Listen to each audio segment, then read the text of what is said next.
नमस्कार दर्शको, मी आहे काजल आणि तुम्ही पाहतात नागपूर समय मराठी बुलेटिन। आजच्या या विशेष अंकात आपण घेऊन येणार आहोत देश विदेशातील, राज्यातील आणि आपल्या परिसरातील सर्वात महत्त्वाच्या घडामोडींचा आढावा। राजकारण, समाज, आरोग्य, संस्कृती, मनोरंजन आणि अनेक महत्त्वाच्या क्षेत्रातील ताज्या आणि ठळक बातम्या तुमच्या समोर मांडणार आहोत। तर मग वेळ न घालवता सुरू करूया आजच्या महत्त्वाच्या बातम्यांसोबत। नागपूरमध्ये पुणे महाराष्ट्र राज्य माध्यमिक व उच्च माध्यमिक शिक्षण मंडळांशी संबंधित कर्मचाऱ्यांच्या सेवा शर्ती आणि नियुक्ती प्रक्रियेबाबत कर्मचाऱ्यांनी आंदोलन केले। या आंदोलनात 1965 पासून आतापर्यंत घेतलेल्या विविध प्रशासकीय निर्णयांचा उल्लेख करण्यात आला। या विषयावर कर्मचाऱ्यांनी आपली भूमिका मांडत सांगितले की हा केवळ प्रशासकीय प्रश्न नाही, तर कर्मचाऱ्यांच्या मागण्यांशी संबंधित महत्त्वाचा मुद्दा आहे। नागपूर विभागीय कर्मचारी महासंघाने कर्मचाऱ्यांच्या समस्यांबाबत सरकार तातडीने तोडगा काढण्याची मागणी केली आहे। बबन सपकाळ यांनी प्रशासनाला या मागण्यांकडे गांभीर्याने लक्ष देण्याचे आवाहन केले असून आंदोलनाला योग्य संदर्भात पाहण्याची गरज असल्याचे सांगितले। छिंदवाडा येथे एक भीषण अपघात घडला असून हज यात्रेवरून निरोप देऊन परत येत असलेल्या 3 जणांचा मृत्यू झालाय।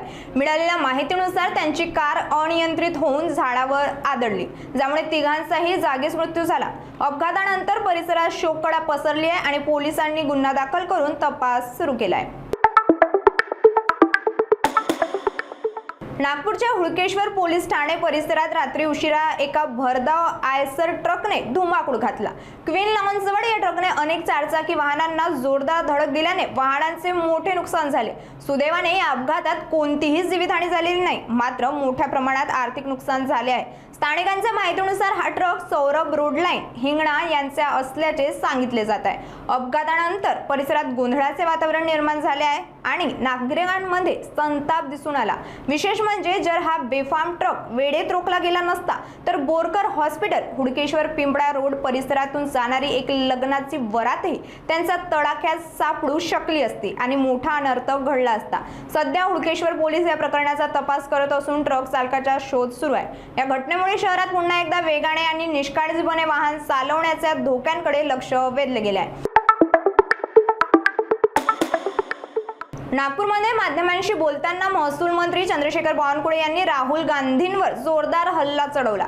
त्यांनी म्हटले की राहुल गांधीचे नेतृत्व काँग्रेसला संपवत आहे। बावनकुळे यांनी टोला लगावत सांगितले की काँग्रेसचे नेते आता पक्षात राहणे धोका मानत आहेत। राहुल गांधींचे नेतृत्व काँग्रेसला मातीमोल करणारे ठरत असून त्यामुळेच लोक पक्ष सोडत आहेत। बावनकुळे यांच्या मते आता राहुल गांधी यांनी त्यांच्या अपयशामधून धडा घेण्याची वेळ आली आहे। आजच्या नागपूर समय बुलेटिन मध्ये इतकंच। आम्ही तुमच्या समोर आणत राहू ताज्या, महत्त्वाच्या आणि ठळक घडामोडी। बातम्या आवडल्या असतील तर नक्कीच तुमच्या मित्रमंडळींसोबत शेअर करा आणि हो, पुढच्या अंकासाठी आमच्या सोबत राहा। त्यानंतर सुरक्षित राहा, जागरूक राहा आणि आपल्या नागपूरवर गर्व करा। मी आहे काजल आणि तुम्ही पाहत होतात नागपूर समय। धन्यवाद।